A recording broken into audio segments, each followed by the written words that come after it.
महात्मा उपासक डॉक्टर सोहनराज तातेड़ पुनरुत्थान और आत्मविज्ञान के बाद अब ला रहे हैं सनातन सत्य, जैसी दृष्टि वैसी सृष्टि, कुदरत, कुदरती रचना एवं कुदरत के कानून से शाश्वत सुख की प्राप्ति।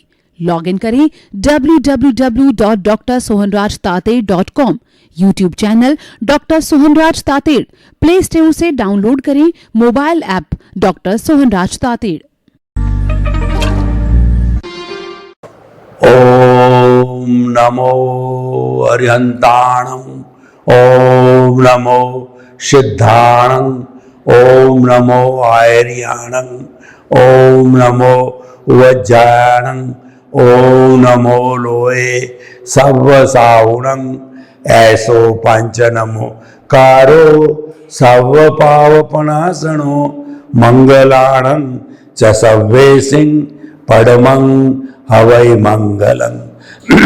ओम नमो भगवते वासुदेवाय, ओम नमः शिवाय। जय सच्चिदानंद। भाइयों बहनों, मातृशक्ति को नमन। आज का हमारा अति उत्तम विषय पेड़ पौधों के हम पर उपकार। पेड़ पौधे प्रकृति का एक भाग है और उनका हमारे जीवन पर बहुत बड़ा उपकार है। आपने क्या कभी ये सोचा कि जो आप प्राण वायु लेते हैं ये कहाँ से आती है? प्राण वायु सारी पेड़ पौधे जो है वो फोटोसिंथेसिस के माध्यम से हमारी छोड़ी हुई कार्बन डाई या इस पूरे ब्रह्मांड के अंदर छोड़ी हुई कार्बन डाई है उसको अपना भोजन बना करके सिंथेसिस के अनुसार, और वो जो है भोजन बना के उसके बदले में हमको ऑक्सीजन देते हैं। तो ऑक्सीजन हमारी प्राण वायु है, हमारे जीवन पर उनका बहुत बड़ा उपकार है। तो ये उपकार हम कैसे भूल सकते हैं? क्योंकि जो प्राण वायु के बिना तो हम जिंदे नहीं रह सकते हैं, और हमारा मन वचन काया रूपी ये पूरा जो सिस्टम जो चलता है जिससे हम इस जीवन की सारी गतिविधियां करते हैं वो करण वीर्य कहलाता है। और वह करण वीर्य को विज्ञान विटालिटी कहता है। यह विटालिटी जो है ये हमारे को मिलती है भोजन, पानी और उसके अलावा जो हमारी धूप यानी ताप है, और उसके अतिरिक्त जो ताप के अतिरिक्त जो प्राण वायु ऑक्सीजन उससे मिलती है। और ये प्राण वायु है यह हमारी कहना चाहिए कि ऑक्सीजन है। तो इस तरीके से जो है हम ये कह सकते हैं कि ये सारी जो हमारे को ऑक्सीजन जो मिलती है वो सब पेड़ पौधों से मिलती है। तो इनका कितना बड़ा उपकार है। और पेड़ पौधों में खास तौर से जो पीपल है वो 24 आवर्स हमारे को ऑक्सीजन देता है। और इसीलिए तो जो पीपल का वृक्ष है उसको जो है हम पूजनीय मानते हैं, उस पे पानी जो डालते हैं, और ऐसा कहा जाता है यहाँ देवता का निवास है तो उसको पूजन भी किया जाता है। तो उसका वैज्ञानिक आधार यह है कि वह सबसे ज्यादा हमको ऑक्सीजन देता है। तो भाइयों और बहनों, हम आपको ये बताना चाहते हैं इनके कितने कितने उपकार है हमारे को, एक एक करके हम उपकार बताएंगे। तो पहला उपकार हो गया हमारा, वो हमको ऑक्सीजन देता है।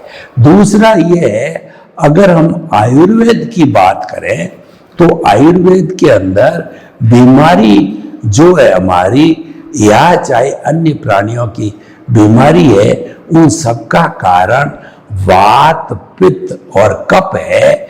इनका कुपित हो जाना, इनका डिस्टर्ब हो जाना। जब ये डिस्टर्ब हो जाते हैं तो जो है में हम जो है वो उनको जो है वो उनको संतुलित करते हैं। तो संतुलित करने पर जो है वो सही हो जाते हैं और हम बीमार नहीं पड़ते हैं। तो उसको संतुलित करने के लिए जड़ी बूटियां आती थी। ये जो अभी एलोपैथी सिस्टम जो अंग्रेजी दवाओं का है, ये माध्यम तो आए हुए 100 वर्ष हुआ है, लेकिन जब से प्रकृति बनी है, जब से इंसान ने जीना प्रारंभ किया, तो जीने के साथ साथ वो बीमार भी होता है, क्योंकि कोई भी मशीन होती है वो चलते चलते घिसती है, उसके पुर्जे टूटते हैं, उसको हम बीमारी कहते हैं, पुर्जे बदले जाते हैं, फिर वो मशीन वापस तैयार हो जाती है। तो हमारी ये शरीर है, ये भी एक मशीन के रूप में है। तो इनमें कोई भी गड़बड़ी आने के कारण जो है हमारे आयुर्वेद के अंदर जड़ी बूटियों का सहयोग लिया जाता था, और वो जड़ी बूटियां जो है वो हमारे पेड़ पौधों से मिला करती थी। एक जो है सुश्रुत और चरक नाम के बड़े बड़े जो है हमारे वैद्य हुए हैं, संस्थापक हुए हैं। तो वो उनकी बड़ी क्या विशेषता थी कि वो पौधों के पास जाकर के, पेड़ों के पास जाके खड़े होते थे, उनको सबसे पहले प्रणाम करते थे, और प्रणाम करने के बाद में उनसे निवेदन करते थे कि हमारे को जो है फला फला जो बीमारी है, उस बीमारी के अंदर कोई भी आपके पास में गुण है, कोई जड़ी बूटी है, आप जड़ी बूटी हो तो आप हमारे को बताओ, तो हम उसका उपयोग करके दवाई बना करके लोगों की बीमारी को ठीक करते। वो पौधे इंट्यूशनल पावर में, भाव सत्ता के रूप में उनको बताते थे। क्यों पेड़ पौधे बोलते नहीं हैं, लेकिन हम संप्रेषण करते हैं, तो किसी न किसी माध्यम से वो हमें बता देते हैं कि मेरा गुण ऐसा है। तो इस तरीके से ये सुश्रुत और चरक जो है बड़े बड़े वैद्यों ने घूम घूम करके और जड़ी बूटियों के लक्षण को पता किया, उससे हमारा आयुर्वेद आया, और हजारों हजारों लाखों लाखों तरह की जो है ये हमारी जड़ी बूटियों से हमारी दवाई बनी। तो आप देखिए कितने पेड़ पौधे ये सहयोगी हो गए। और तीसरी बात ये है, हम जितनी कार्बन डाइऑक्साइड छोड़ते हैं, या हमारे जितनी भी ये फैक्ट्रियां वगैरह है जो कि हर वक्त कार्बन डाइऑक्साइड अपनी चिमनियों से छोड़ती रहती है, और वो कार्बन डाइऑक्साइड जो है वो सारे वायुमंडल में इकट्ठी होती है। तो इस वायुमंडल में से उस कार्बन डाइऑक्साइड को शोषित करने वाले हैं ये हमारे पेड़ है, पौधे है, वनस्पति है। ये सारा उनका भोजन के रूप में शोषण करते हैं। तो ये उनकी कितनी बड़ी हमारे पे उपकार है, कितनी बड़ी उपादेयता है। और देखिए हम आगे चलते हैं कि हमारे कई तरह के ऐसी जो है कहना चाहिए साग है, सब्जियां हैं जो उगाई जाती है, वो भी सारी वनस्पति है, वो भी पेड़ पौधों के अंतर्गत आती है। और हम प्रतिदिन हजारों लाखों टन है हमारी वेजिटेबल्स के माध्यम से हरी सब्जियों को, फ्रूट्स को हम खाते हैं, और उससे हमारा जीवन बनता है। अगर साग सब्जी और फ्रूट को हमारी जो है डाइट से निकाल दिया जाए तो हमारी डाइट न्यूट्रिशियस नहीं हो सकती है। मेडिकल साइंस कहते हैं जो न्यूट्रिशियस जो हमारी फूड है उसके अंदर 20% प्रोटीन होता है, 10% कार्बोहाइड्रेट होता है, 10% फैट होती है, 4% मिनरल होते हैं, 60% पानी होता है। इस तरीके से मिला करके 100% का उन्होंने चार्ट दिया। तो ये जो हमारा प्रोटीन है और कार्बोहाइड्रेट्स है, ये सारा जो है हमारा अधिकतर है इन वेजिटेबल से आता है, फ्रूट से आता है। तो ये बताइए कि ये हमारे पेड़ पौधे कितने उपकारी हैं। आज दुनिया में कितने कितने तरह के फ्रूट्स मिल रहे हैं। ये सारे फ्रूट्स जो है हमको पेड़ पौधों से मिलते हैं। तो ये हमारे कितने उपकारी है। पुराने जमाने में एसी वगैरह नहीं होते थे, पंखे भी नहीं थे, बिजली भी नहीं थी। उन दिनों के अंदर घर के पास में, खेत में, गांव में ज्यादा से ज्यादा पेड़ लगाने की प्रथा थी। उसमें से नीम का पेड़ है, बरगद का पेड़ है, अशोक का वृक्ष है, आदि आदि सैकड़ों तरह के वृक्ष है जो कि फैल करके अपनी शाखाओं को इतना फैला देते थे कि लोग उसके नीचे अपनी खाट बिछा करके रात के समय, गर्मी के समय सोया करते थे। पशु पक्षी जो है अपनी गर्मी से बचाव करने के लिए उसके नीचे बैठा करते थे और वहां से वो ऑक्सीजन तो लेते ही थे, पर साथ साथ में उनको छाया मिलती थी जो धूप से उनका सारा बचाव किया जाता था। तो भाइयों और बहनों, हम आपको ये बताना चाहते हैं कि पेड़ पौधों का हमारे पे कितना उपकार है। जितने हमारे माता पिता उपकारी है, उतने के उतने ये पेड़ पौधे वनस्पति हमारी उपकारी है। और हम 84 लाख जीवा योनियों का ब्रेकअप करें तो हम आपको बताना चाहेंगे कि सबसे ज्यादा है ये वनस्पति उसमें आती है। 84 लाख जीवा योनियों का मैं ब्रेकअप आपके सामने रखूं तो उसमें मालूम पड़ेगा कि वनस्पतियों के जो जीव है वो सबसे ज्यादा है। जैसे 7 लाख पृथ्वी का है, 7 लाख अप का है, 7 लाख वनस्पति, 7 लाख पृथ्वी का, 7 लाख अप का है, 7 लाख तेजस का, 7 लाख वायु का, 10 लाख प्रत्येक वनस्पति का है, 14 लाख साधारण वनस्पति का है, 2 लाख बेंद्रिय, 2 लाख त्रियेंद्रिय, 2 लाख चतुर्न्द्रिय, 4 लाख नारकी, 4 लाख देवता, 4 लाख तिर्यंच पंचेंद्रिय, 14 लाख मनुष्य की जाति, 4 गति 84 लाख जीवा योनियों का ये ब्रेकअप है। ये हम आपको बताना चाहते हैं। तो भाइयों और बहनों, देखिए कि हम आपको इनके और अधिक से अधिक जो है लक्षण बता करके और आपको ये बताना चाहेंगे कि ये हमारे परम हितैषी है। पेड़ पौधे हर दृष्टि से हमारे सबसे बड़े मित्र है, सबसे बड़े सहयोगी है।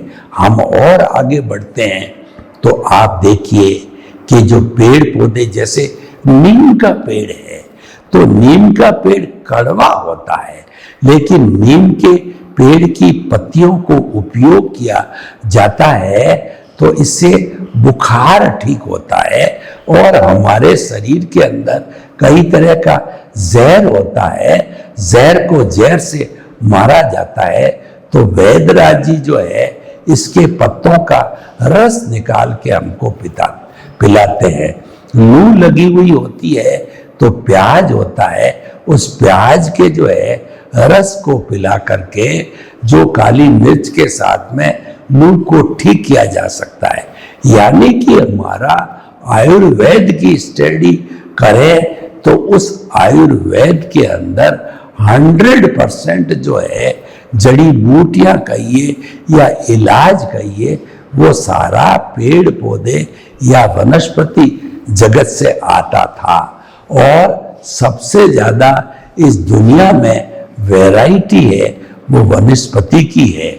आप जो है किसी भी गुलाब के फूल के बगीचे में चले जाइए तो गुलाब के फूल के बगीचे के अंदर हजारों हजारों तरह की वैरायटी आपको वहां पर मिलेगी और उन वैरायटी से हमारा जीवन प्रसन्न हो जाता है। एक कोई भी गुलदस्ता हम किसी को भेंट करते हैं तो जिसके अंदर अलग अलग तरह के फूल होते हैं तो उन अलग अलग तरह के फूलों को पाकर के और देख करके कोई भी व्यक्ति जो है वह प्रसन्न हो जाता है कि हम जो है वो कितने भाग्यशाली हैं कि हमको ये जो है मिल रहे हैं, ताकि कि उसकी प्राप्ति करके और हम जो है वो उसको प्राप्त कर सकते हैं। तो भाइयों बहनों, देखिए कि हम जो है आपको इनके कितने कितने गुणों की बात करें कि पेड़ पौधे जो है हमारे सबसे बड़े गुणी हैं। इनका उपकार हमें कभी भी नहीं भूलना चाहिए, और ये इतने उपकारी होने के कारण जो है ये हमारे कितने बड़े काम के हैं। स्वास्थ्य की तो हमने बात की है कि स्वास्थ्य के लिए तो ये हमारे 100% सहयोगी है, और पर्यावरण का शोधन करने के लिए भी पेड़ पौधे कार्बन डाइऑक्साइड को चूसते हैं। तो हमारे इस वायुमंडल में सबसे ज्यादा नुकसान करने वाली कार्बन डाइऑक्साइड है। कार्बन डाइऑक्साइड ज्यादा इकट्ठी हो जाती है तो हमारे इस पर्यावरण के ऊपर जो ओजोन 3 O3 की जो छतरी है वह इस सूर्य की किरणें जो है उसके अंदर आने, किरणें तो आती है परंतु वो ओजोन की छतरी है, पराबैंगनी किरणों के साथ होती है, वो बहुत घातक होती है। यानी हमको प्रकाश तो मिलता है, ताप तो मिलता है, लेकिन पराबैंगनी जो है किरणें हैं उसको ओजोन छतरी रोक लेती है। और ऐसा बताया गया है कि ये कार्बन डाइऑक्साइड इतनी इकट्ठी हो गई है कि उस ओजोन छतरी के अंदर अब छेद हो गया है। उस छेद के कारण पराबैंगनी किरणें हैं वो भीतर हमारे वायुमंडल में आ रही है, और उसके कारण जो है वो हमारे आज जो बाल बच्चे हैं वो जो कहना चाहिए कि वो पैरालाइज्ड है, वो लूले लंगड़े पैदा हो रहे हैं और अंधे पैदा हो रहे हैं। कारण ये है कि वो पराबैंगनी किरणें हैं वो मानव को और प्राणी मात्र को बहुत ज्यादा प्रभावित करती है, और वो प्रभावित होने के कारण जो है वो हमारे समस्याएं पैदा करती है। तो हम आपको अब और आगे बताना चाहते हैं कि किस तरीके से जो है ये हमारे पेड़ पौधे और उपयोगी हो सकते हैं। देखिए किसी भी खेत के अंदर अलग अलग पेड़ पौधे होते थे, तो उन पेड़ पौधों से गिरने वाले उन पर पक्षी बैठते हैं। तो वो पक्षी है तो पेड़ पौधों के ऊपर जो फ्रूट्स होते थे उन फ्रूट्स को खाते भी थे, और जब वो फ्रूट्स वगैरह पक करके गिर जाते थे तो वह उस खेत के अंदर खाद का काम करते थे, और वह खाद जो है आगे मिट्टी को उपजाऊ बनाती थी। तो ये खाद कहाँ से आई? ये खाद पेड़ पौधों से आई।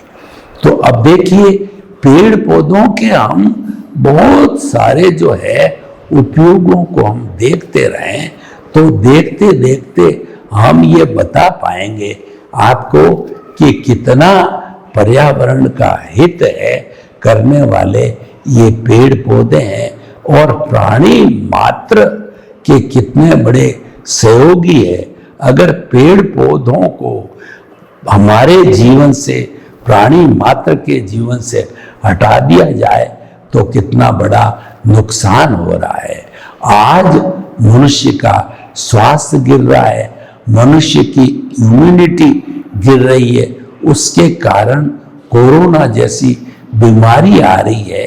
इसका सबसे बड़ा कारण है कि वनों को काटा जा रहा है, पेड़ पौधों को काटा जा रहा है।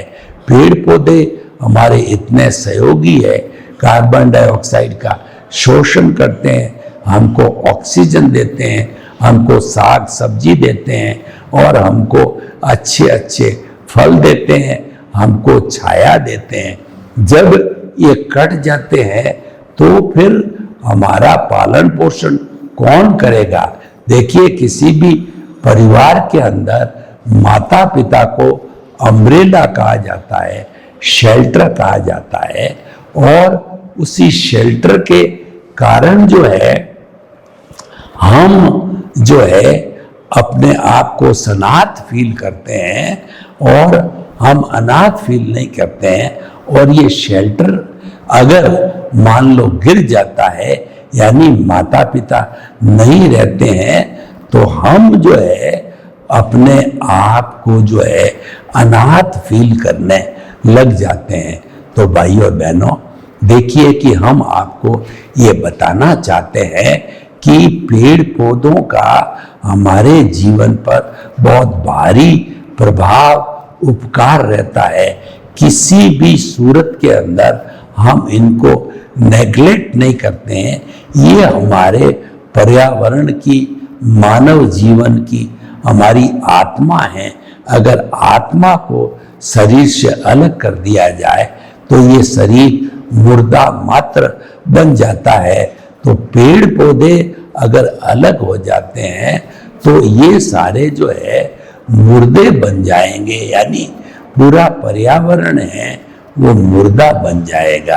तो भाइयों और बहनों, हम इनकी उपादेयता, इनका एहसान, इनका फायदा है, हम और आगे आपको बताते जाते हैं कि देखिए, पुराने जमाने के अंदर पेड़ पौधों का पूजन किया जाता था, क्योंकि पेड़ पौधे वृक्ष है, वो हमारे माता पिता के रूप में थे, वो हमारे पर्यावरण के प्रहरी के रूप में थे, वो हमको छाया देने के रूप में थे, इसीलिए उनकी पूजा की जाती थी। आज भी उनकी बहुत तरीके से पूजा की जाती है, क्योंकि हमारे वो संरक्षक है, हमारे वो हितैषी है, वो हमारे माता पिता के रूप के अंदर है। तो भाइयों और बहनों, हम इनको अगर माता पिता की श्रेणी में रखते हैं तो कोई अत्याशक्ति नहीं होगी। तो आइए आज हम जो है इस एपिसोड के माध्यम से ये संकल्प लें कि हम पेड़ पौधों की कटाई नहीं करेंगे और उन जड़ी बूटियां जो कि हमारे जीवन को, हमारे स्वास्थ्य को अच्छा बनाते हैं, जिससे कि हमारी जो है, ये कहना चाहिए कि ये हमारी जो है सारी दवाइयों के रूप में जो आयुर्वेद आता है, उनको हम यहाँ से जो है नुकसान नहीं पहुंचाएंगे, उनको काटेंगे नहीं। आप देखिए कि पेड़ पौधों की और इन जड़ी बूटियों की, इन वनस्पति शास्त्र की हम बात करें तो इसके आधार पर पूरा एक बॉटनी है, वो हमारा सब्जेक्ट बना है, और उस बॉटनी को पढ़ करके लोग जो है पूरा उसके ऊपर जो ग्रेजुएशन, पोस्ट ग्रेजुएशन, डॉक्टरेट और जो है पोस्ट डॉक्टरेट करते हैं कि वो बॉटनी जो सब्जेक्ट है वो कहाँ से आया। वो बॉटनी शब्द है इन पेड़ पौधों से और वनस्पति से जो ये प्राप्त हुआ। तो भाइयों और बहनों, हम आपको ये बताना चाहते हैं कि जो है ये हमारे रक्षक है, लेकिन इनको हम काटते हैं तो हम इनके भक्षक बन जाते हैं।